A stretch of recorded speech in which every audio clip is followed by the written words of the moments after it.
بسم اللہ والحمدللہ والصلاۃ والسلام علی رسول اللہ وعلی آلہ واصحابہ واجمعین اما بعد رب اشرح لی صدری ویسر لی امری واحلل عقدۃ من لسانی یفقہوا قولی۔ السلام علیکم ورحمۃ اللہ وبرکاتہ۔ اللہ سبحانہ و تعالیٰ کی رحمت اور برکت آپ سبھی پر ہو۔ اس سے پہلے کی ویڈیو میں ہم لوگوں نے قرآن پاک کے اندر سورہ بقرہ سورہ نمبر 2 آیت نمبر 110 تک کور کر لیا تھا۔ آج ہم لوگ آگے کی آیتوں کو کور کریں گے۔ دیکھیے اب اس کے بعد آیت نمبر 111 آتی ہے سورہ بقرہ کی۔ اعوذ باللہ من الشیطان الرجیم، بسم اللہ الرحمن الرحیم۔ وقالوا لن يدخل الجنة الا من كان هدى او نصارى تلك امانيهم قل هاتوا برهانكم ان كنتم صادقين۔ اب اس آیت میں یعنی آیت نمبر 111 میں اللہ تعالیٰ فرماتے ہیں اور یہ یعنی یہودی اور نصارہ، جیوز اور کرسچنز یہ کہتے ہیں کہ جنت میں سوائے یہودی یا عیسائی کے کوئی بھی ہرگز داخل نہیں ہوگا۔ یہ یہودی اور نصارہ دعویٰ کرتے ہیں کہ جنت جو ہے صرف ان کے لیے ہے، یہودی اور نصارہ، جیوز اور کرسچنز کے لیے۔ یہ کیول ان کی آرزویں ہیں۔ اللہ تعالیٰ فرماتے ہیں کہ یہ ان کی صرف وش فل تھنکنگ ہے، ان کی وین ڈیزائر ہے، یعنی جیسے آدمی کہتا ہے خیالی پلاؤ بنا رہے ہیں، تو بس اپنے من میں خیالی پلاؤ بنا رہے ہیں۔ آپ ان سے کہیے کہ اگر تم اپنے اس دعوے میں سچے ہو تو کل ہاتھ برہانکم، کل ہاتھ برہانکم مطلب کہ اپنے ایویڈنس دو، اپنا پروف دو اس بات کا۔ تم اتنی بڑی بات کہہ رہے ہو کہ تم جنت میں جاؤ گے، جنت جو ہے ایکسکلوزیولی صرف تمہارے لیے، تو اس کا کیا ایویڈنس ہے، کیا ثبوت ہے؟ اگر تم اپنے اس دعوے میں سچے ہو تو اپنی کوئی دلیل لے کر آؤ۔ اب اس کے بعد آیت نمبر 112 آتی ہے سورہ بقرہ کی۔ بلا من اسلم وجہہ للہ وہو محسن فلاہ اجرہ عند ربہ ولا خوف علیہم ولا ہم یحزنون۔ کیوں نہیں؟ قاعدہ یہ ہے کہ جو شخص بھی اپنا رخ اللہ کے آگے جھکا دے۔ اب دیکھیے کتنا جنرلی اللہ تعالیٰ نے اس آیت میں کہا ہے، جو شخص بھی۔ دیکھیے اس سے پہلے کی آیت ہمیں یہ بتا رہی ہے کہ یہودی اور نصارہ، جیوز اور کرسچنز کیا کہتے ہیں کہ جنت صرف ان کے لیے ہے۔ تو اب یہ آیت دیکھیے کتنا جنرلی ہمیں یہ بتا رہی ہے کہ یہ جنت جو ہے کسی ایک اسپیسیفک گروپ کے لیے نہیں ہے کہ کسی ایک گروپ میں شامل ہو جاؤ گے تو جنت میں چلے جاؤ گے، یا کسی ایک نیشن والوں کے لیے ہے۔ اللہ تعالیٰ کہہ رہے ہیں جو شخص بھی، کوئی بھی انسان اگر اللہ پہ ایمان لے آتا ہے، اللہ کے دین پہ ایمان لے آتا ہے، یعنی جو بھی شخص اپنا رخ اللہ کے آگے جھکا دے اور وہ نیک اعمال کرنے والا ہو، اسے اپنا اجر اپنے پروردگار کے پاس ملے گا، اور ایسے لوگوں کو نہ کوئی خوف ہوگا اور نہ وہ غمگین ہوں گے۔ اب اس کے بعد آیت نمبر 113 آتی ہے سورہ بقرہ کی۔ وقالت الیہود لیست النصارى علی شیء وقالت النصارى لیست الیہود علی شیء وهم یتلون الکتاب كذلك قال الذين لا يعلمون مثل قولهم فالله يحكم بينهم يوم القيامة فيما كانوا فيه يختلفون۔ اور یہودی کہتے ہیں کہ عیسائیوں کے، یعنی جو عیسائی دھرم ہے، جو کرسچن ریلیجن ہے، عیسائی مذہب کی کوئی بنیاد نہیں ہے، اور عیسائی کہتے ہیں یہودیوں کے مذہب کی کوئی بنیاد نہیں ہے، حالانکہ یہ سب کتابیں پڑھتے ہیں، حالانکہ یہ سب سیم کتابیں پڑھتے ہیں۔ دیکھیں اب یہاں پہ تھوڑی سی چیزیں ہم لوگ اور سمجھ لیتے ہیں کہ یہ جو یہودی اور نصارہ ہیں، یعنی یہ جیوز اور کرسچنس ہیں، یہ بائی ڈیفالٹ ایک ہی کتاب پڑھتے ہیں، اور لیکن اس کے بعد بھی کہتے ہیں کہ جنت میں صرف ہم جائیں گے، اور کہتے ہیں کہ کرسچن کہتے ہیں کہ یہودیوں کے دھرم کی کوئی بنیاد نہیں ہے، اور یہودی کہتے ہیں کرسچن کے دھرم کی کوئی بنیاد نہیں ہے، پڑھتے سیم کتاب ہیں۔ دیکھیے اب سمجھیے یہاں پہ کہ کیسے سیم کتاب پڑھتے ہیں۔ دیکھیے موسیٰ علیہ السلام کو اللہ سبحانہ و تعالیٰ نے تورات عطا کری تھی۔ تورات ایک کتاب تھی، موسیٰ علیہ السلام کو تورات عطا کری، اور موسیٰ علیہ السلام کے بعد جتنے نبی آئے انہوں نے اسی تورات کے قانون سے معاملے کو جج کیا۔ اس کے بعد عیسیٰ علیہ السلام آئے، عیسیٰ علیہ السلام کو اللہ سبحانہ و تعالیٰ نے انجیل عطا کری۔ اب عیسیٰ علیہ السلام کو اللہ تعالیٰ نے اس لیے نہیں بھیجا تھا کہ وہ موسیٰ علیہ السلام کے قانون کو ایبروگیٹ کر دے، کینسل آؤٹ کر دے، بلکہ اس کو کنٹینیو کرنے کے لیے آئے تھے۔ تو جب وہ اس کو کنٹینیو کرنے کے لیے آئے تھے تو اس کا مطلب ہے تورات اور انجیل کو ملا کے پڑھنا تھا۔ تو جو بائبل اس وقت موجود ہے، یہ بائبل اصل میں تورات اور انجیل کا پارٹ جب ملا دیتے ہیں تو یہ بائبل بنتا ہے۔ اسی لیے آپ نے دیکھا ہوگا کہ بائبل کے اندر اولڈ ٹیسٹمنٹ اور نیو ٹیسٹمنٹ ہے۔ اولڈ ٹیسٹمنٹ کے اندر وہ بکس آتی ہے جو عیسیٰ علیہ السلام کے پیدا ہونے سے پہلے کمپلیٹ ہو گئی تھی، ٹھیک ہے. اس کے بعد نیو ٹیسٹمنٹ آتی ہے جس کے اندر Jesus Christ peace be upon him عیسیٰ علیہ السلام کے بارے میں ہے. ٹھیک ہے. تو ان دونوں کو اولڈ ٹیسٹمنٹ اور نیو ٹیسٹمنٹ کو جب ملا دیتے ہیں تو اس سے بائبل بنتی ہے. اولڈ ٹیسٹمنٹ کے اندر کون سی بکس آتی ہے؟ اولڈ ٹیسٹمنٹ کے اندر توریت بھی انکلوڈڈ ہے. توریت کو یہ لوگ کہتے ہیں 5 بکس آف موزس، جو موسیٰ علیہ السلام کو ماؤنٹ سائنائی کوہ طور پہ عطا کری تھی اللہ تعالیٰ نے. اس کے اندر کون کون سی بکس آتی ہیں؟ Book of Genesis, book of Exodus, book of Leviticus, book of Numbers, books of Deuteronomy. ان 5 بکس کو یہ کہتے ہیں یہ بکس آف موزس ہے. تو یہ 5 بک جو ہے بائبل کے اندر انکلوڈڈ ہے. آئی ہوپ کہ آپ کو یہ چیز کلیئر ہو گئی ہوگی کہ موسیٰ علیہ السلام کو توریت عطا کری.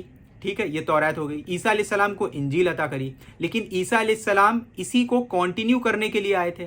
تو ظاہر سی بات ہے کہ جو بک بنائی گئی، جو بک تیار کری، جو فائنل بک تیار ہوئی، وہ ان دونوں کے مشرن سے ہوئی. یعنی اس کو انکلوڈ کرا، اس کو نام دے دیا گیا اولڈ ٹیسٹمنٹ. اس کے اندر اور بھی بکس آتی ہے لیکن یہ مین توریت کی بکس ہم آپ کو بتا رہے ہیں.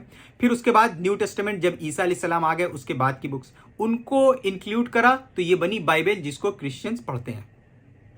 اب جب کرسچنز اس کو پڑھتے ہیں تو کرسچنز اولڈ ٹیسٹمنٹ بھی پڑھتے ہیں جو توریت کا پارٹ ہے، اور توریت جو ہے وہ یہودیوں کی دھارمک کتاب ہے. ٹھیک ہے. اب توریت کو یہودی بھی پڑھنا ہے، توریت کو کرسچن بھی پڑھنا ہے. تو بائی ڈیفالٹ دونوں لوگ ایک ہی کتاب کو پڑھ رہے ہیں. اگر آپ غور کریں گے دونوں لوگ ایک ہی کتاب کو پڑھ رہے ہیں، لیکن اس کے بعد بھی کہہ رہے ہیں کہ عیسائی دھرم کی کوئی بنیاد نہیں، اور عیسائی کہتے ہیں یہودیوں کی کوئی بنیاد نہیں. تو دیکھیے اسی کو کتنے اچھے انداز میں اللہ تعالیٰ کہہ رہے ہیں. اور یہودی کہتے ہیں کہ عیسائیوں کے مذہب کی کوئی بنیاد نہیں، اور عیسائی کہتے ہیں کہ یہودیوں کے مذہب کی کوئی بنیاد نہیں. حالانکہ یہ سب کتاب پڑھتے سیم ہی کتاب ہے. اسی طرح وہ جن کے پاس، یعنی وے میں مطلب یہاں پہ مفسرین کہتے ہیں کہ یہاں پہ جو مین انڈیکیشن ہے وہ عرب کے مشرق کی طرف ہے، کہ اسی طرح وہ یعنی جو مشرق لوگ ہیں عرب کے، جن کے پاس کوئی علم کے سرا ہی نہیں ہے، جن کے پاس کوئی علم ہی نہیں ہے، یعنی جن کے پاس کوئی آسمانی کتاب ہی نہیں ہے، انہوں نے بھی ان اہل کتاب کی جیسی باتیں، اہل کتاب میں یعنی یہودی اور نصارے کی جیسے باتیں کہنی شروع کر دی ہیں. چنانچہ اللہ ہی قیامت کے دن ان کے درمیان ان باتوں کا فیصلہ کرے گا جن میں یہ اختلاف یعنی مت بھید کرتے ہیں اور جھگڑا کرتے ہیں. اب اس کے بعد آیت نمبر 114 آتی ہے، وَمَنْ أَظْلَمُ مِمَّن مَّنَعَ مَسَاجِدَ اللَّهِ أَن يُذْكَرَ فِيهَا اسْمُهُ وَسَعَىٰ فِي خَرَابِهَا أُولَٰئِكَ مَا كَانَ لَهُمْ أَن يَدْخُلُوهَا إِلَّا خَائِفِينَ لَهُمْ فِي الدُّنْيَا خِزْيٌ وَلَهُمْ فِي الْآخِرَةِ عَذَابٌ عَظِيمٌ. اور اس شخص سے بڑا ظالم کون ہوگا جو اللہ کی مسجدوں پر اس بات کی بندش لگا دے، اس بات کو روکنے لگے کہ ان میں اللہ کا نام لیا جائے، اور ان کو ویران کرنے کی کوشش کرے. ایسے لوگوں کو یہ حق نہیں پہنچتا کہ وہ ان مسجدوں میں داخل ہوں مگر ڈرتے ہوئے. دیکھیے اب یہاں پہ اکثر مفسرین جو ہیں یعنی جو قرآن کو انٹرپریٹ کرتے ہیں وہ یہ کہتے ہیں کہ اب کیونکہ یہاں پہ یہودی، نصارہ اور عرب کے مشرکوں کی بات ہو رہی ہے تو انہی کے کانٹیکس میں یہ آیت بھی نازل ہوئی ہے جو ہمیں یہ اشارہ دے رہی ہے کہ یہ تینوں کہیں نہ کہیں اس بات پہ ان کا الزام ہے کہ انہوں نے اللہ کی مسجد سے، اللہ کی جو عبادت گاہ ہوتی ہے وہاں پہ لوگوں کو عبادت کرنے سے روکا اور ان جگہوں کو تباہ کیا. جیسے عرب کے جو مشرک تھے انہوں نے مسلمانوں کو روکا مسجد حرم میں نماز پڑھنے سے. ٹائٹس کے زمانے میں بھی کرسچنز کا رول تھا بیت المقدس کو تباہ اور ویران کرنے کے لیے، اور جو ابراہہ تھا اس نے بھی بیت اللہ پر حملہ کر کے اس کو تباہ کرنے کی کوشش کری. یہ سب ہم لوگ ابھی آگے پڑھیں گے. اسی کے ساتھ ساتھ یہودیوں نے بھی بیت اللہ کی طرف رخ کرنے سے لوگوں کو منع کیا. اور اسی آیت میں آخری میں اللہ تعالیٰ فرماتے ہیں ایسے لوگوں کے لیے دنیا میں رسوائی ہے اور انہی کو آخرت میں زبردست عذاب ہوگا. دیکھیے اب یہ جو آیت نمبر 114 ہے اس کے اندر دیکھیے ایک بات یہ بھی کہی گئی ہے، ایسے لوگوں کو یہ حق نہیں پہنچتا کہ وہ ان مسجدوں میں داخل ہو مگر ڈرتے ہوئے. اس کا کیا مطلب نکلتا ہے؟ دیکھیے اس کے کئی مطلب نکل سکتے ہیں.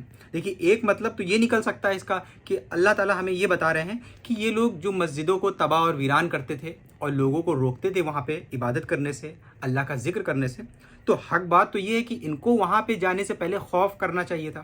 یعنی یہ لوگ وہاں پہ خوف لے کر داخل ہوں، نہ کہ اس کو ویران کرنا یا لوگوں کو روکنا وہاں پہ اللہ کی عبادت کرنے سے. اس کے ساتھ اس کے اندر یہ بھی اشارہ ہو سکتا ہے کہ وہ وقت بہت جلد آئے گا جب جن لوگوں نے آپ کو عبادت گاہوں سے عبادت کرنے سے روکا ہے وہ خود وہاں پہ ڈر ڈر کے انٹر کر پائیں گے. اور یہ وقت کب آیا؟ جب فتح مکہ ہو گئی. اب آیت نمبر 115 آتی ہے وَلِلَّهِ مَشْرِقُ وَالْمَغْرِبُ فَأَيْنَمَا تُوَلُّوا فَثَمَّ وَجْهُ اللَّهِ إِنَّ اللَّهَ وَاسِعٌ عَلِيمٌ. اب آیت نمبر 115 میں اللہ تعالیٰ فرماتے ہیں اور پورب و پشچم سب اللہ ہی کی ہے، لہٰذا جس طرف بھی تم رخ کرو گے وہی اللہ کا رخ ہے. یعنی ہم لوگ کعبے کی طرف رخ کر کے تو نماز پڑھتے ہیں، لیکن اس کا مطلب ایسا نہیں کہ اللہ سبحانہ و تعالیٰ خالی ایک ہی سائڈ سیمت ہے. کعبہ جو ہے ہمارا ایک ڈائریکشن ہے، ایک ڈسپلن کے لیے ہے. لیکن اللہ تعالیٰ اس آیت میں کیا فرما رہا؟ اور پورب و پشچم سب اللہ ہی کا ہے، لہٰذا جس طرف بھی تم رخ کرو گے وہی اللہ کا رخ ہے. بے شک اللہ تعالیٰ بہت وسعت والا بڑا علم رکھنے والا ہے. اب اس کے بعد آیت نمبر 116 آتی ہے سورہ بقرہ کی وَقَالُوا اتَّخَذَ اللَّهُ وَلَدًا سُبْحَانَهُ بَل لَّهُ مَا فِي السَّمَاوَاتِ وَالْأَرْضِ كُلٌّ لَّهُ قَانِتُونَ. یہ لوگ کہتے ہیں، یہ لوگ میں اب یہودی، نصارہ اور عرب کے جو مشرک ہیں یہ تینوں آ سکتے ہیں. دیکھیے کرسچن جو ہیں وہ نعوذ باللہ عیسیٰ علیہ السلام کو اللہ کا بیٹا بتاتے ہیں. اسی طریقے سے یہودیوں نے عزیر علیہ السلام کو اللہ کا بیٹا بتایا. اسی طریقے سے یہ جو عرب کے مشرک تھے یہ فرشتوں کو اللہ کی بیٹیاں بتایا کرتے تھے، حالانکہ ان کے پاس اس چیز کی کوئی بھی دلیل نہیں. قرآن صاف طور پہ کہتا ہے سورہ اخلاص میں سورہ نمبر 112 میں لم یلد ولم یولد، اللہ کسی سے پیدا نہیں ہوا ہے، نہ تو اللہ سے کوئی پیدا ہوا ہے. دیکھیے اسی چیز کو اللہ تعالیٰ اس آیت میں کہہ رہے ہیں. یہ لوگ کہتے ہیں کہ اللہ نے کوئی بیٹا بنایا ہوا ہے، حالانکہ اس کی ذات پاک ہے، بلکہ آسمانوں اور زمین میں جو کچھ ہے اسی کا ہے، سب کے سب اس کے فرما بردار ہیں. اب اس کے بعد آیت نمبر 117 آتی ہے بدیع السماوات والارض واذا قضى امرا فانما يقول له كن فيكون. وہ آسمانوں اور زمین کا موجد یعنی آوشکار کرنے اور بنانے والا ہے. اب یہاں پہ اسکالرز لکھتے ہیں کہ اللہ تعالیٰ نے یہاں پہ ورڈ استعمال کیا ہے بدی. یہ بدی کا ورڈ یہاں پہ استعمال ہوا ہے، ادروائز اللہ تعالیٰ بنانے کے لیے استعمال کرتے ہیں خلق. جیسے اللہ تعالیٰ فرماتے ہیں چیپٹر 67 ورس 2 میں الذی خلق الموت والحیات، جس نے موت اور زندگی بنائی ہے. لیکن یہاں پہ بنانے کے لیے اللہ تعالیٰ استعمال کر رہا ہے ورڈ بدی. بدی کا مطلب یہ میننگ کنوے کرتا ہے بدی کہ ایک دم شروعات کی بات کر رہا ہے، یعنی بنا کسی چیز کے، جیسے نتھنگ، جب کوئی بھی چیز نہیں تھی تب اللہ تعالیٰ نے اس چیز کو بنایا. یہ میننگ کنوے کر رہا ہے. جیسے آپ نے دیکھا ہوگا ہم لوگ کہتے ہیں کہ بدعت کر رہا ہے. بدعت کا مطلب دین میں نئی چیز بنا دیا، نئی چیز لے کے آ گئے، مطلب نئی چیز بنا دیا جو دین میں نہیں تھی لیکن ہم نے نئی چیز خود سے بنا دیا، اس کو کیا بولتے ہیں؟ بدعت، انوویشن. تو دیکھیے ورڈ استعمال ہوا ہے بدیع السماواتی، وہ آسمانوں اور زمین کا موجد، آوشکار کرنے اور بنانے والا ہے. اور جب وہ کسی بات کا فیصلہ کرتا ہے تو بس اتنا کہتا ہے کہ ہو جا، چنانچہ وہ ہو جاتی ہے. اب اس کے بعد آیت نمبر 118 آتی ہے وقال الذین لا يعلمون لولا يكلمون الله او تأتنا آیة كذلك قال الذین من قبلهم مثل قولهم تشابهت قلوبهم قد بینا الآیات لقوم یوقنون. اور جو لوگ علم نہیں رکھتے وہ کہتے ہیں. اب یہاں پہ ممکن ہے کہ اشارہ ہے کہ عرب کے مشرکوں کا، کیونکہ وہ علم نہیں رکھتے، ان کے پاس کوئی بھی آسمانی کتاب نہیں آئی تھی. اور جو لوگ علم نہیں رکھتے وہ کہتے ہیں کہ اللہ ہم سے ڈائریکٹ کیوں بات نہیں کرتا، یا ہمارے پاس کوئی نشانی کیوں نہیں آتی. جو لوگ ان سے پہلے گزرے ہیں وہ بھی اسی طرح کی باتیں کہتے تھے جیسے یہ کہتے ہیں. ان سب کے دل ایک جیسے ہیں. حقیقت یہ ہے کہ جو لوگ یقین کرنا چاہیں ان کے لیے ہم نشانیاں پہلے ہی واضح یعنی ظاہر اور اسپشٹ کر چکے ہیں. اِنَّا أَرْسَلْنَاكَ بِالْحَقِّ بَشِيرًا وَنَذِيرًا وَلَا تُسْأَلُ عَنْ أَصْحَابِ الْجَحِيمِ. بے شک ہم نے تم ہی کو یعنی پروفٹ محمد صلی اللہ علیہ وسلم کو حق دے کر اس طرح بھیجا ہے کہ تم خوشخبری دو. خوشخبری کس چیز کی؟ جنت کی خوشخبری، جو لوگ اللہ پہ ایمان لائے اور نیک کام کرے. اور ڈراؤ، کس چیز سے ڈراؤ؟ جہنم کی بات سے. اور جو لوگ اپنی مرضی سے جہنم کا راستہ اختیار کر چکے ہیں، یعنی جو لوگ آپ کو اب ریجیکٹ کر رہے ہیں، اس کے بعد ان کے بارے میں آپ سے کوئی باز پرس یعنی پوچھ تاچھ نہیں ہوگی. آپ کا جو کام ہے وہ لوگوں تک میسج پہنچا دینا ہے۔ اس کے بعد اگر کوئی آپ کو ریجیکٹ کر رہا ہے یا اوپر سے ایمان لا کے اندر سے نہیں لا رہا ہے، ان کے لیے آپ سے کوئی پوچھ تاچھ نہیں کی جائے گی۔ وَلَن تَرْضَىٰ عَنْكَ الْيَهُودُ وَلَا النَّصَارَىٰ حَتَّىٰ تَتَّبِعَ مِلَّتَهُمْ قُلْ إِنَّ هُدَى اللَّهِ هُوَ الْهُدَىٰ وَلَا إِنِ اتَّبَعْتَ أَهْوَاءَهُمْ بَعْدَ الَّذِي جَاءَكَ مِنَ الْعِلْمِ مَا لَكَ مِنَ اللَّهِ مِن وَلِيٍّ وَلَا نَصِيرٍ۔ اور یہود و عیسائی تم سے اس وقت تک ہرگز راضی نہیں ہوں گے جب تک تم ان کے مذہب کی پیروی نہیں کرو گے۔ کہہ دو کہ حقیقی ہدایت، صحیح معنی میں سیدھا راستہ تو اللہ کی ہی ہدایت ہے۔ یعنی تم یہودی اور نصارہ کو خوش کرنے اور راضی کرنے کے چکر میں مت پڑو، تم اللہ کو راضی اور خوش کرنے کے چکر میں پڑو، کیونکہ یہودی اور نصارہ تم سے کبھی بھی راضی نہیں ہوں گے جب تک تم ان کے دین کی پیروی نہیں کرنے لگو گے۔ اور تمہارے پاس وحی کے ذریعے جو علم آ گیا، حالانکہ ڈائریکٹ طور پہ یہ پروفٹ محمد صلی اللہ علیہ وسلم سے خطاب ہے، لیکن اس کی جو میننگ ہے، اس کا جو مطلب ہے وہ عام طور پہ پوری امت پہ لاگو ہوگا۔ اور تمہارے پاس وحی کے ذریعے جو علم آ گیا، اگر کہیں تم نے اس کے بعد بھی ان لوگوں کی اچھاؤں کی پیروی کر لی تو تمہیں اللہ سے بچانے کے لیے نہ کوئی حمایتی ملے گا نہ کوئی مددگار۔ تو اب آج کی ویڈیو میں بس اتنا ہی۔ صدق اللہ العظیم وآخر دعوانا الحمدللہ رب العالمین۔